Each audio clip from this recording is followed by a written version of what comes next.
Hello everyone, আসসালামু আলাইকুম। আজকে আমরা উদ্ভিদ শারীরতত্ত্ব অধ্যায়ের কারা কারা আলোক শোষণ বা ফটো রেসপিরেশন করে এই জিনিসটা 1 মিনিটে মনে রাখবো।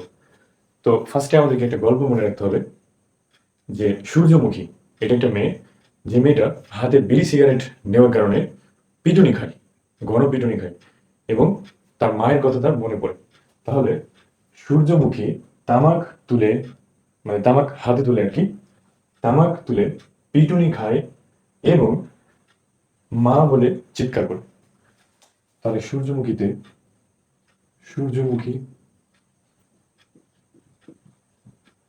তামাক তুলা পিটুনিয়া খায়। বাঙালির প্রধান খাদ্য কি? আমরা কি খাই? ভাত। অবভিয়াসলি খাই মানে ভাত, ভাত খাই মানে ধান, অরাইজা স্যাটিভা। মটর, মুগ, মরিচ। এই ডাল কি মরিচ ছাড়া রান্না সম্ভব? তুমি যে কোনো ডাল রান্না করো, মরিচ ছাড়া কি ডাল রান্না করা সম্ভব? না। তার মানে দুইটা ডালের নাম, একটা হচ্ছে মটর আর একটা হচ্ছে মুগ। এই দুইটা উদ্ভিদ, মতে মরিচ।